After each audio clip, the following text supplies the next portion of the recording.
The funeral service for a Northern Cape learner who was stabbed to death allegedly for his matric farewell shoes is underway. 17-year-old Boniface Ndlovu and his 5 friends were on their way home when they were attacked on Sunday. No suspects have been arrested. The school held a memorial service at Emmanuel Secondary School earlier in the week. Ndlovu was a top achiever at his school. Teachers of the Kimberley pupil have described him as a fallen hero. And now we cross over to Reginald Witbooi, who has been following the story and is currently at the funeral. A very good morning to you, Reginald. What has been happening since this morning?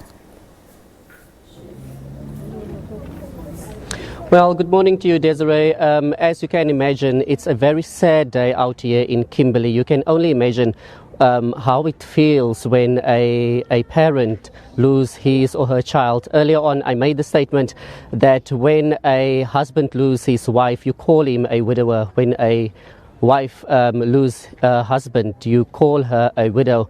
A child losing his or her parents, you call him or her an orphan. But what do you call a parent who is losing his or her child? There's no word in the dictionary that actually describes such a parent. But earlier on this week, when I had the interview with his mother, she described him as a loving person, one that always had respect for the family, for his parents, also for his peers and the teachers at school. And she was telling me that it's very sad that he actually lost his life for his matric shoes that she actually bought, and she told me that she actually saved that money for the schools, and then she also used the social grant money. So you can only imagine that the value that he attached to those shoes, how hard it should be just to lose his life, and that he never wanted anyone to take it away from him. His mother said he should have actually gave the shoes instead of losing his life. His peers described him as a fallen hero. When I visited the school on Tuesday, you could see that his peers, they are inconsolable, and it's a tragic, it's a sad day out here. And as you've correctly mentioned, no arrests have been made. But to tell us more, or to get a feeling from one of his classmates, I am now joined by Andrea Grond.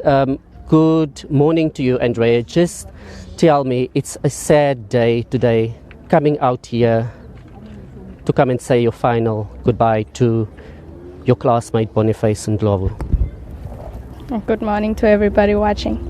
It is indeed a very sad day to say goodbye to one of very few people, a young principal man, young, 17 years of age.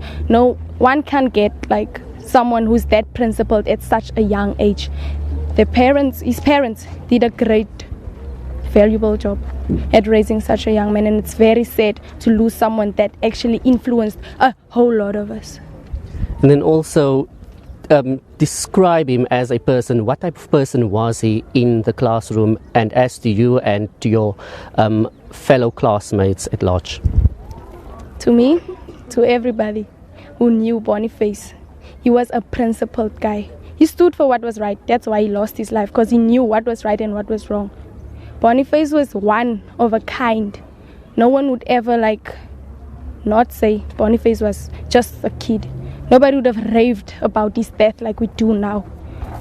He was a private top student. No one actually knew that he was gonna rise this high up until today. We all knew that Boniface was gonna be the best though. But now, the best at his death, no, not this yet. Reality is kicking in now. Going back to the school, knowing his chair is empty. How are you going to move on knowing that he is not in the classroom anymore? It will never be too easy though, because he sits opposite me. Look to my right, there's no person. Always there was someone I could shout at, "Face, what's this?" And then he'd tell me. Now it feel empty, personally it did feel empty, but spiritually I know he is sitting there looking over us, correcting us still in his spirit. He is there with us. So I personally feel he won't be forgotten. I do feel him still. Thank you very much, Andrea. Well, Desiree, that was one of Boniface Ndlovu's classmates, Andrea Grond. She's giving us anecdotes of what type of man he was, a principled man, and as you know, the final curtain fell on him, and his family, peers, teachers and the community at large will remember him as a humble person that stood until the end. Reginald, in recent days we've covered different stories of violence among students, kids killing kids. In different provinces, we had a major story in Limpopo. A few have come out from the Northern Cape. What are the issues amongst especially high school going children in terms of their social situations that lead them to such gross violence? Well, Desiree, authorities said that this should never be the case where pupils who are only going to school or are attending school just to further their education gets murdered so brutally.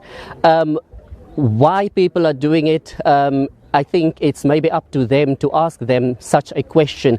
But we also know that social ills in our communities are plaguing our society, and I basically think that, and also authorities saying that this should never be the case where a child loses his life just because somebody else demand his or her belongings. But authorities, the police, told the family of Boniface Ndlovu that they are going to do everything in their power to ensure that his perpetrator or perpetrators are apprehended and they are locked up behind bars. Reginald Witbooi, thank you so much for that update.